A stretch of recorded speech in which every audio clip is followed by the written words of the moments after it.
Okay, let's dive into this. Welcome to our explainer. Today, we're taking the massive, honestly, sometimes intimidating world of macroeconomics, and we're going to shrink it down into something totally manageable. I want you to think of our entire economy as a giant, fascinating box. We're going to look at exactly what goes into that box, how we weigh it, and how we figure out if the box is actually getting bigger over time. Now, if you've never looked at economics before, seriously, don't worry. We're going to build this economy in a box block by block. We'll make every single concept crystal clear, I promise. To keep things completely stress-free, here's our roadmap. It's a strict no-panic zone today. We'll start by defining what GDP actually is, then look at 3 ways to measure it, watch the money flow in a circle, make a couple of crucial adjustments, and finally measure growth, just taking it piece by piece. All right, first up, defining GDP and the basics. Before we can measure anything, we need to know exactly what we're even allowed to put inside our economic box. And to make sure this isn't just a bunch of abstract theory, we're grounding this entire explainer right here in South Africa. Think of the beautiful University of Johannesburg campus as our home base. We're going to be using rands, we'll look at data from Stats SA, our national statistics agency, and we'll talk about local taxes. That way, all these big economic concepts will feel totally relatable. So here's the golden rule, the absolute foundation of everything we're doing today. Gross domestic product, or GDP. It's got 4 sweet and simple parts. First, it's the market value. That means we count things by the prices they're sold at in rands, not just the physical number of items. Second, and this one is super important, it's final goods and services. We're talking about the finished product bought by the end user, not the raw parts used to make it. Third, it has to be produced within a country, so inside South Africa's borders, and it doesn't actually matter who owns the factory. And fourth, it happens in a given time period, which is usually a year or a quarter. Now, why does this matter? Well, this concept solves a massive problem, which is inflation. Imagine our economy produces exactly 1 loaf of bread this year and 1 loaf next year. But let's say the price jumps from R10 to R20. If we just look at the price tags, what we call nominal GDP, it looks like our economy doubled. But did it? No. We literally still just have 1 loaf of bread. And that is exactly why economists use real GDP. It acts like a truth serum. Real GDP freezes prices to a past year's level, a constant base year. It totally removes that illusion of rising prices so we can see if we're actually producing more stuff. And if we want to know how well the average person is doing, we look at per capita GDP. This one is wonderfully simple. We just take that whole real GDP pie and we divide it by the total number of people living in the economy. It gives us the average slice of the pie per person. Basically, it's how we measure the individual standard of living. Moving on to our second main topic, 3 ways to measure. We know what goes into our box, but how do we weigh it? Well, amazingly, economists have 3 completely different ways to weigh the economy, and all 3 give you the exact same final number. Let's break them down. The first method is the production method, or the value-added approach. This brilliantly illustrates why we only count final goods. Let's say a South African farmer sells wool for R500. A weaver turns it into thread for R600. A manufacturer makes a jersey for R1000, and a retailer sells it to you for R1200. If we just added up every single sale, we get R3300. But hold on, if we do that, we're counting the farmer's wool 4 times. That's a terrifying mistake known as double counting. So instead, we only add the new value created at each step, the 500 plus 100 plus 400 plus 200. Add those up, and it gives us exactly R1200, which is the final price of the jersey. See? No double counting.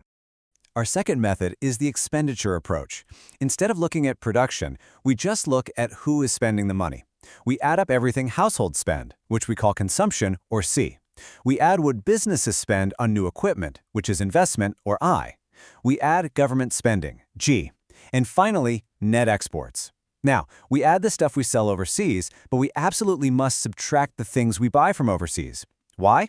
Well, if you buy a Japanese TV in a South African store, it gets counted in your consumption. But since it wasn't made in our box, we have to subtract it back out to find our true domestic production. Add all that spending together, and bam, you have the exact same GDP weight. The third and final angle is the income approach. Look at it this way. If every rand spent in our last method went into someone's pocket, we can just count the pockets. Here, we simply add up all the income earned by the factors of production, meaning the labor and the capital used to make things. We look at remuneration, so wages paid to workers. Then we add the gross operating surplus. That includes rent for land, interest for loans, and corporate profits. You add up all that income, and beautifully enough, we hit that exact same GDP target once again. Now, before we move on, let's clear up a really common point of confusion. GDP versus GNI. GDP is gross domestic product. It cares about the where. If it's produced inside South Africa, it's GDP, even if a foreign company made it. GNI, on the other hand, is gross national income. It cares about the who. So the math goes like this. We take our SA GDP, let's say it's R1000. We subtract the R250 earned by foreigners working inside SA because they aren't citizens, but we add back the R200 earned by South Africans who are working abroad. That gives us a GNI of R950. Basically, GDP is the geography and GNI is the passport. All right, part 3, the circular flow model. Now that we know how to measure the money, we're going to watch it flow. We'll build this model one puzzle piece at a time so it stays perfectly clear and completely manageable. Let's see how this builds. Step 1 is the simplest economy imaginable, just firms and households. Households work for firms to earn income, which we call Y. Then households spend all that money buying goods from those firms, which is expenditure, E. Income equals expenditure in a closed, happy little loop. But wait, what if households save some of that money? In step 2, savings act as a leakage, sort of dripping out of our active spending system. But luckily, banks take those savings and lend them to businesses as investment, which injects the money right back in. So as long as savings equal investment, our circle stays perfectly balanced. Now we add our final puzzle pieces. In step 3, the government arrives. They take taxes, which is another leakage, pulling money out of the flow, but they also do government spending, which injects money back in. Then, in step 4, we open up to the world.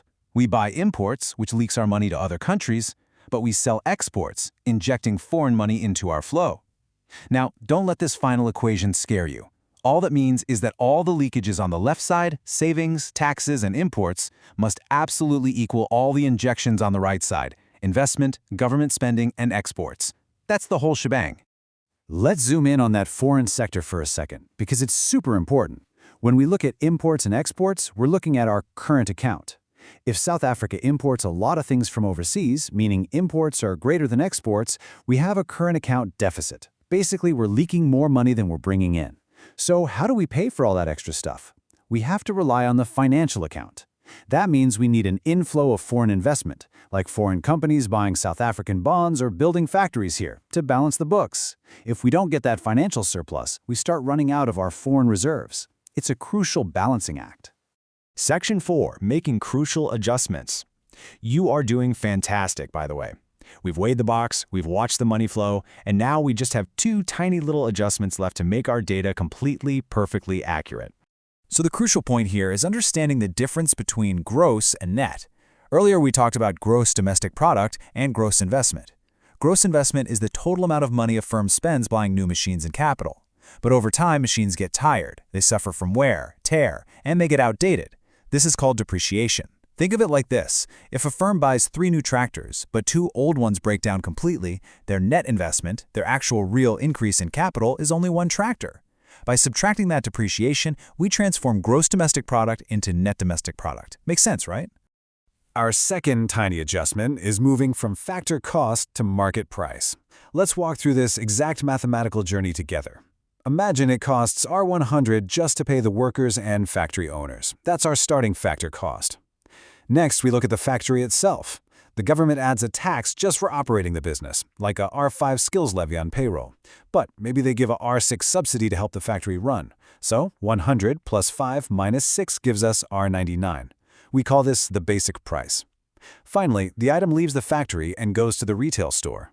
Here, a tax is added to the specific product itself, like R14 for VAT. But maybe the government subsidizes this essential item by R10. 99 plus 14 minus 10 gives us R103. See, we've logically stepped from the factory floor cost all the way to the final market price that you actually see on the shelf. And that brings us to Section 5, measuring growth and limitations. We have arrived at the final stage of our journey. We've meticulously gathered and fine-tuned all this data, but how do we actually use it to see the bigger picture over time? Here is the big question. How do we actually know if our standard of living is improving? How do we prove that our economy in a box is really expanding year after year? To answer that, economists use 2 beautifully essential formulas. The first is the GDP deflator. Remember our truth serum, real GDP? Well, if we take the inflated nominal GDP and divide it by the uninflated real GDP, that ratio tells us exactly how much prices have grown. It tracks our overall price level. The second formula is the real GDP growth rate. We take this year's real GDP, subtract last year's, divide that by last year's, and multiply by 100. This percentage tells us the exact speed of our economic expansion. It's like the speedometer for our economy. Now, real GDP is a fantastic tool. Economists absolutely love it, for sure. It's brilliant for comparing economic welfare over time, it lets us compare our standard of living with other countries, and it helps us forecast the ups and downs of business cycles. However, we do have to recognize its limitations. It successfully removes the illusion of inflation, yes, but we really have to ask, does a higher real GDP automatically mean people are actually living better lives? Think back to the wool farmer we mentioned earlier. GDP is an absolute masterclass in measuring the market value of goods, but it totally misses things that don't have a price tag. It doesn't count the value of your leisure time. It doesn't measure the health of our environment or the quality of our relationships. If a factory pollutes a river, cleaning it up adds to GDP. But wouldn't we be better off if the river was never polluted in the first place? It leaves us with a really fascinating question. If GDP is just the starting point, how should we measure true, holistic human well-being? It's definitely something to think about as you continue exploring economics.